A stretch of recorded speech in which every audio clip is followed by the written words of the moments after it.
Vivimos en un mundo complejo, lleno de violencia y en apariencia sin esperanza. Aunque la complejidad y la violencia persistan, la esperanza existe. La Biblia nos enseña a alzar la voz por aquellos que no pueden hacerlo. Entonces, ¿por qué no levantar la voz del Señor por quienes sabemos que están sufriendo? Conversemos.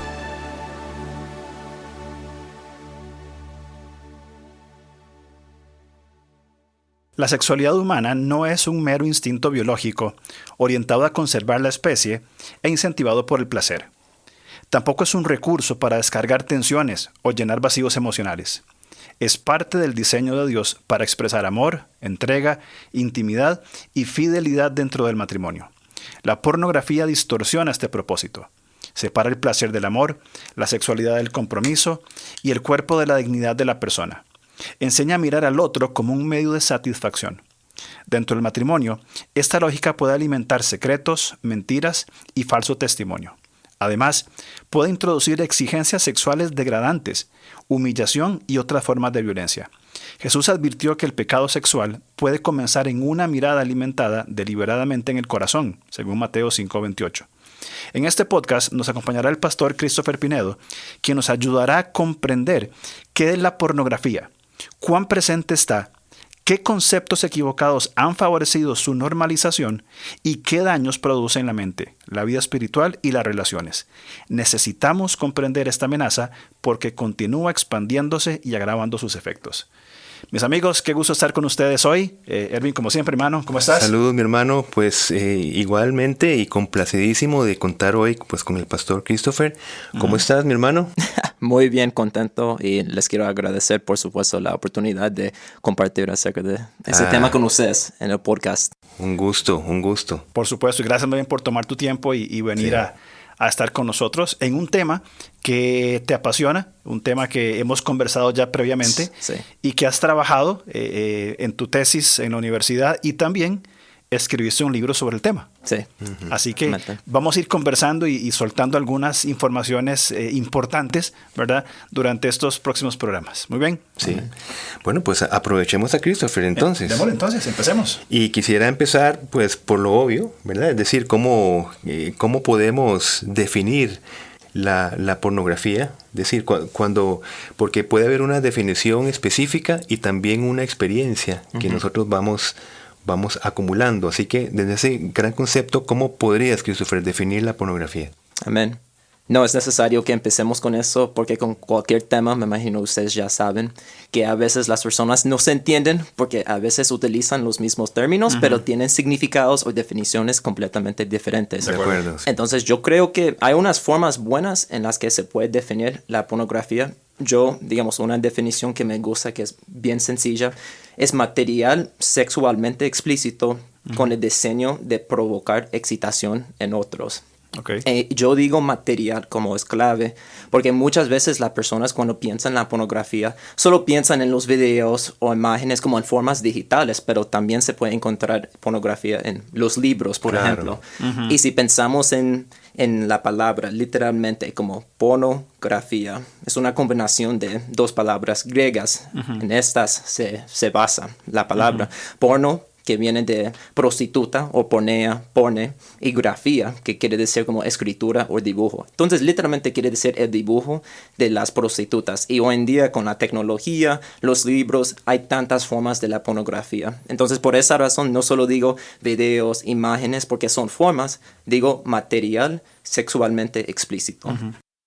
Entonces, ahí me abre el pensamiento en una dirección, porque muy bien dijiste, usualmente se tiende a pensar que la pornografía son los videos o las imágenes. Dijiste libros.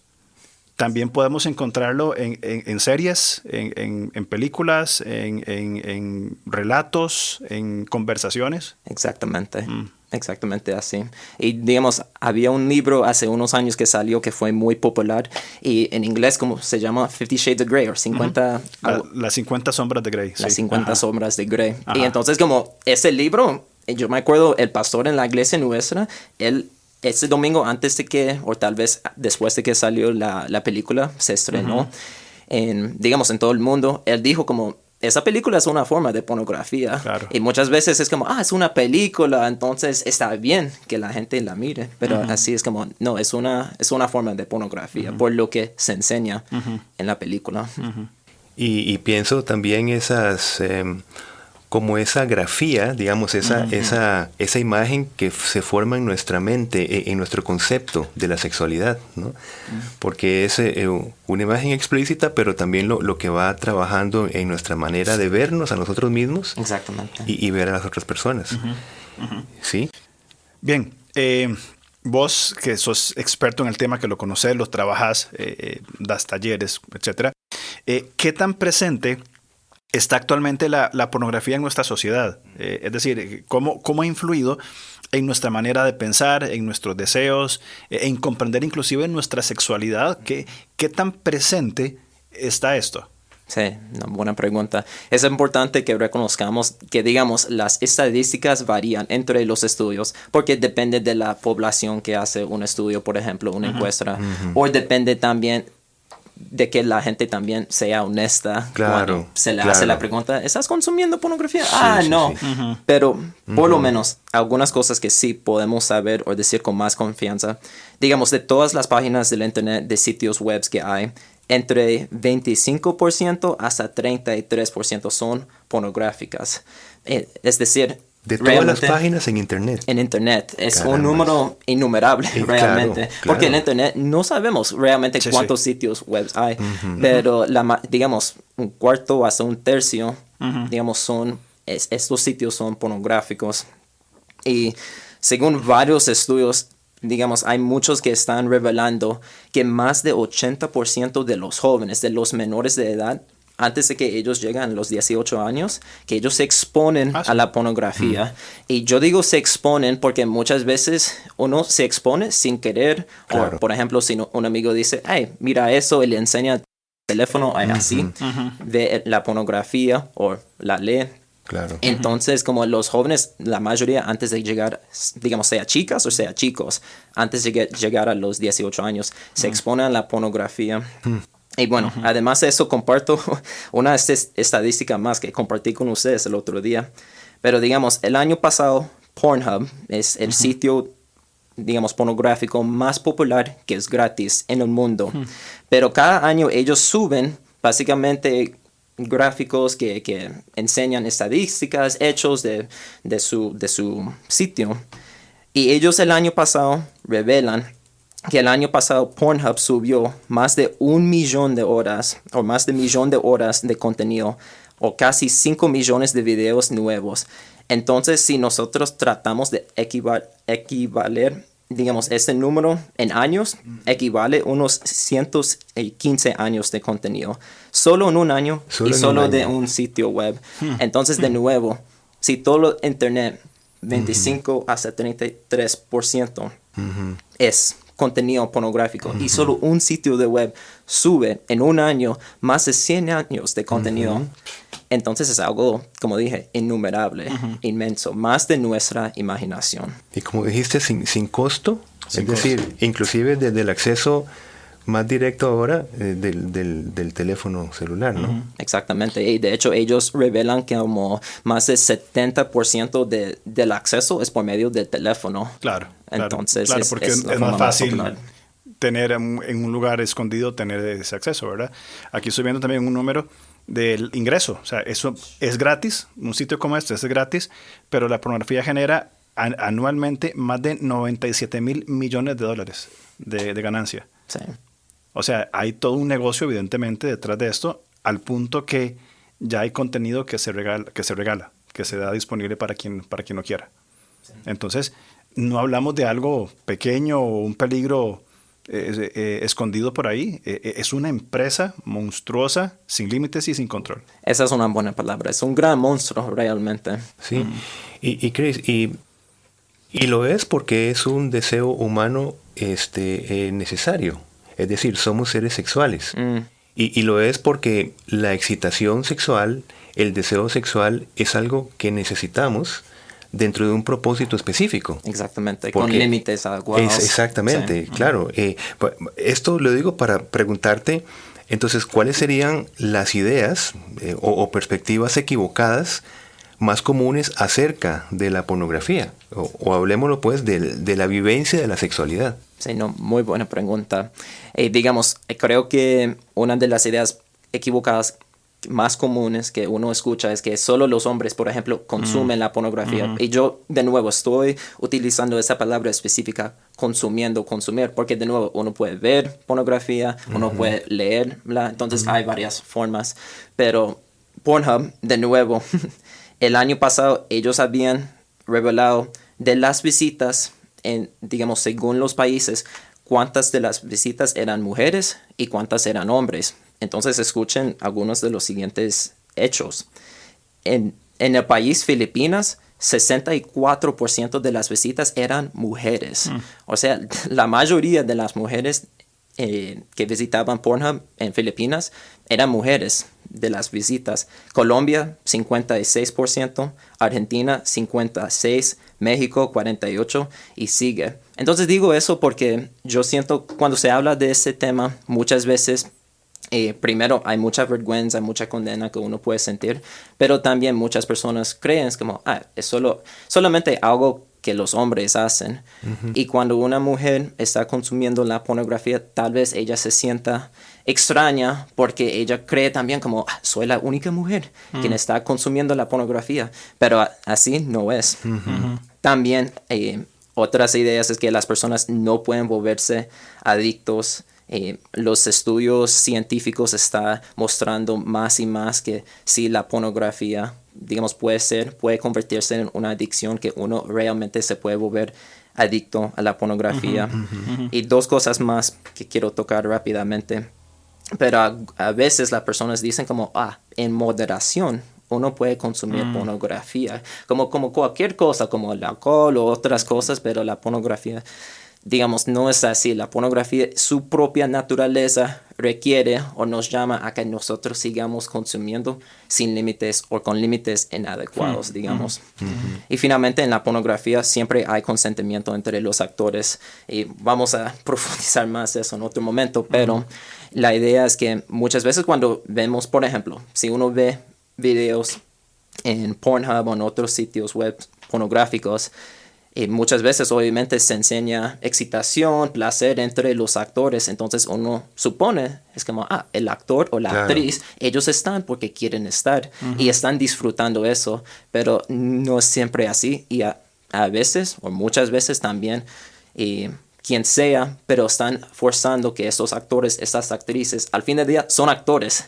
Tienen que fingir que se forzan que ellos realmente muestren algo que tal vez no sea real o verdad. Inclusive pienso que aunque, digámoslo así, aunque haya cierto disfrute dentro de la mente de estas personas, aún así el hecho explícito de estar mirando, ¿verdad? De estarse autoexcitando por medio de esas imágenes evidencia una distorsión completa de lo que es la vivencia de la sexualidad.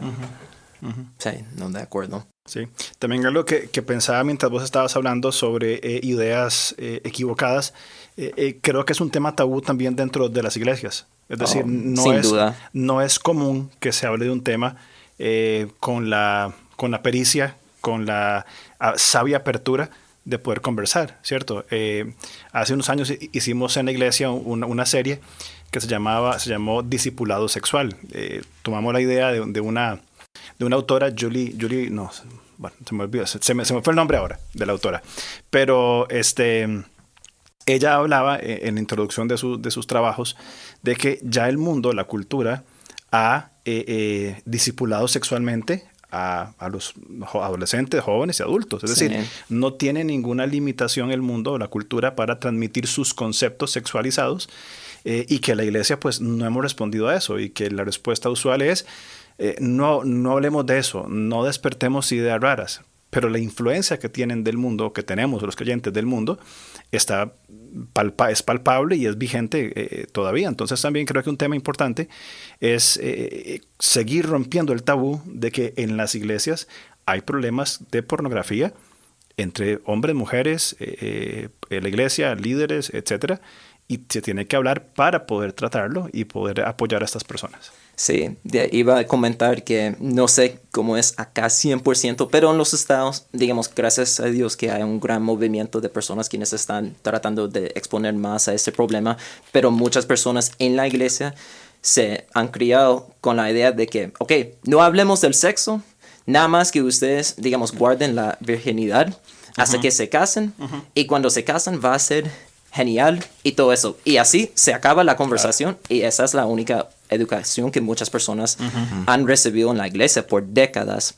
Entonces lo que pasa, y digamos, no es malo que uno quiera aprender más, pero si uno tiene preguntas acerca de la sexualidad, o la verdad, hoy en día es como muchas personas tienen relaciones antes de casarse, pero ellos van, digamos, buscan en el internet preguntas acerca de relaciones Exacto. o otras cosas. En ese momento se exponen la pornografía buscando un maestro porque no se encuentra ninguno, tal vez en su propia iglesia. Y entonces por esa razón también, sí, como acabas de decir, estamos dejando que la pornografía, la cultura, esté haciendo discipulado digamos, con otras personas en todo el mundo, sea en la iglesia, fuera de la iglesia, con adolescentes, con los adultos. Sí, y bueno, y permitíme leer en Romanos 1:32, porque justamente ahora que estábamos hablando no solamente de practicar, sino de ser explícitos en ver ese tipo de prácticas que alimentan nuestra mente, nuestro corazón. Dice Pablo en 1:32, quienes habiendo entendido el juicio de Dios, que los que practican tales cosas son dignos de muerte, no solo las hacen, sino que también se complacen con los que las practican. Y justamente no solamente hay un material explícito que se practica, sino que es motivado a compartirlo, a verlo, a, entre comillas, disfrutarlo, ¿verdad? Aplicándose esta advertencia firme en amor del Señor. Chris, y siguiendo la línea que Ervin acaba de compartir, de que también estas personas que se deleitan en quienes lo practican, y lo que decías vos sobre lo del discipulado, me surge la pregunta, ¿cuáles crees que son los principales efectos dañinos, vamos a decir, en la mente, en la vida espiritual, el matrimonio y en las relaciones interpersonales también, de personas que se mantienen constantemente consumiendo material pornográfico? Sí, en el taller, en el entrenamiento que estoy dando en la iglesia, yo en el primer compartí 3 descripciones acerca de la pornografía. Que la pornografía es una droga, es una deshumanizadora y finalmente es algo demoníaco. Y digamos, todas esas cosas se ven sus efectos dañinos en todos los aspectos de la vida que acabas de mencionar. Digo que es una droga porque hay muchos estudios que están revelando, enseñando que la pornografía está teniendo efectos dañinos contra el cerebro en formas muy parecidas a lo que hace otras drogas también. Y al fin del día uno realmente puede volverse adicto a la pornografía. Y básicamente, si uno sigue consumiendo más y más la pornografía, se le pierde la sensibilidad. Ocupa consumir formas más extremas o una cantidad más grande de la pornografía para tener el mismo estímulo, digamos, para sentir el mismo nivel de placer. Y también a uno se le pierde la habilidad para hacer cosas básicas como socializar, tener relaciones sanas. Y como nosotros vemos esos afectos dañinos en otras personas que son adictas a la droga que sea, eso está pasando con personas quienes también están consumiendo la pornografía con frecuencia y con cantidades grandes. Digo deshumanizadora porque la pornografía, como acabo de compartir hace unos momentos, unas personas van a la pornografía para aprender algo del sexo, de la sexualidad. Digamos, no es malo que uno tenga esta curiosidad, estas preguntas, estas dudas, pero al fin del día la pornografía engaña y nos engaña a devaluar a las personas, nos enseña la cosificación, que las personas son nada más objetos y específicamente en ese contexto objetos sexuales para mi propio placer. También se normaliza la violencia sexual y además de devalorar a las personas, también la pornografía no nos enseña a que nosotros valoremos la intimidad, la cercanía. Solo nos enseña a que valoremos el cuerpo de alguien. Nosotros podemos evaluar, digamos, el valor que alguien tiene. Y por supuesto, nos enseña a que nosotros seamos egoístas. Hay un aumento de egoísmo porque al fin del día la pornografía, vivimos en un mundo pornificado, un pornotopia, digamos, donde uno puede buscar el tipo de pornografía que quiera, cuando quiera, con las personas que quiera, con la forma, digamos, física que quiera. Uno puede literalmente vivir en su propia fantasía, pensando como, yo puedo cumplir cualquier deseo sexual que tengo. Y cuando uno se encuentra en una relación, se da, digamos, una relación íntima con una persona, una relación romántica, se da cuenta, es como, no es así, que no puedo exigir a mi pareja que siempre cumpla mis deseos cuando quiera, como quiera, claro. Digamos, Exacto. y todo eso. Y termino diciendo como es algo sumamente demoníaco. Nosotros vemos claramente en la Biblia que la pornografía es completamente contra la voluntad de Dios. Y muchas veces, si nosotros hiciéramos ahora un estudio más profundo en el Antiguo Testamento, el Nuevo Testamento, muchas veces la idolatría que se encuentra en el pueblo de Dios, Israel, en el Antiguo Testamento, cuando ellos caían en la idolatría, que seguían muchas veces porque era muy ligado a esa práctica, la inmoralidad sexual. Y Pablo comparte algo muy interesante en 1 Corintios 10, cuando él está hablando de los ídolos. Él dice que no son nada, pero el poder detrás de los ídolos son demonios.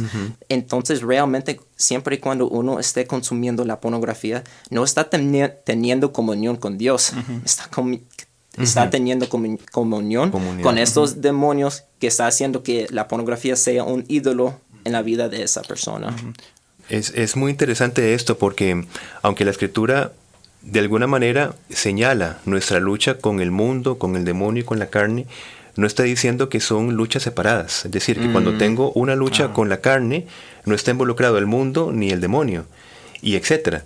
Porque cuando habla de estrategias específicas, en contra del demonio, resistirlo.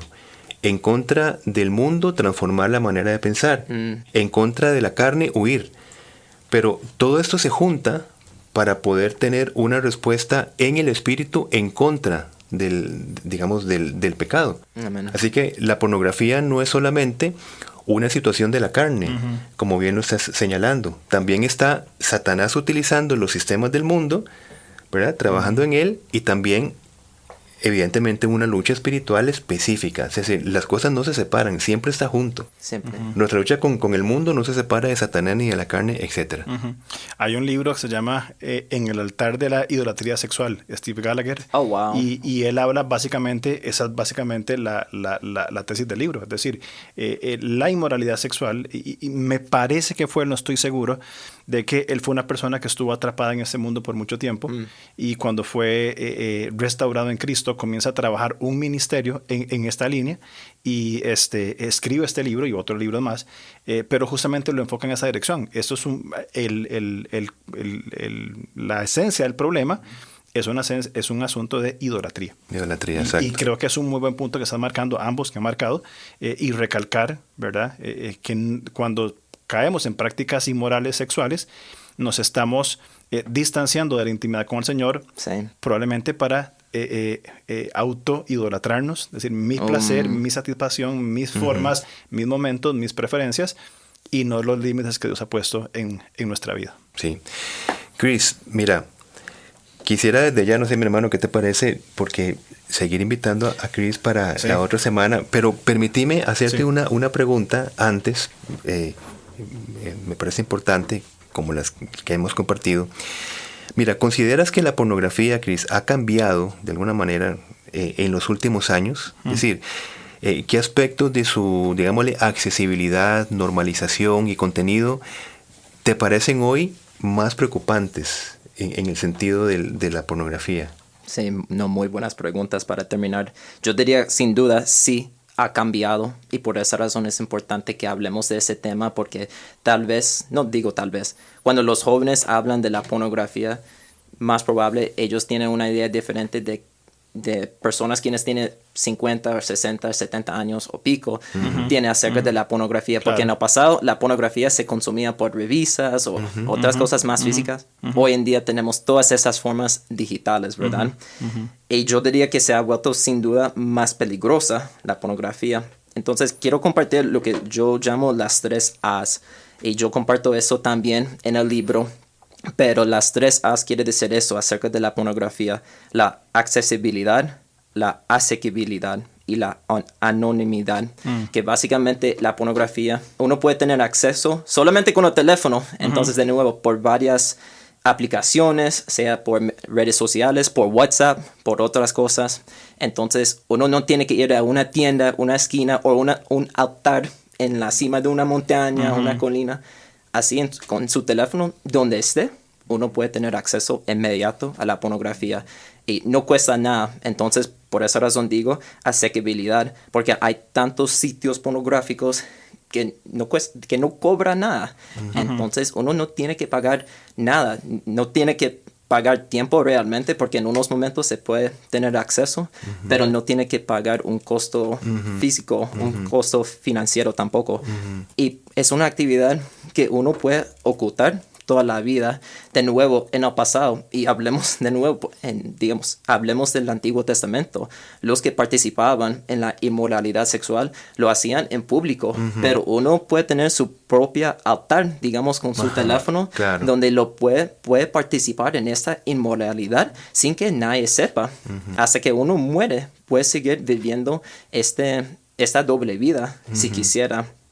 Entonces, algo que me preocupa, varias cosas, pero es el hecho de que los menores tienen acceso tan fácil. Obviamente todo el mundo, pero especialmente los menores. Porque estas compañías pornográficas dicen como, sí, por supuesto, a nosotros nos importa que los menores no tengan acceso y vamos a poner límites o sistemas para verificar la edad de un usuario y todo eso. Pero es tan fácil porque uno puede mentir y así. Filtros. Lo que a ellos les importa es el ingreso. Como acabas de compartir también cuántos estos sitios ganan cada año.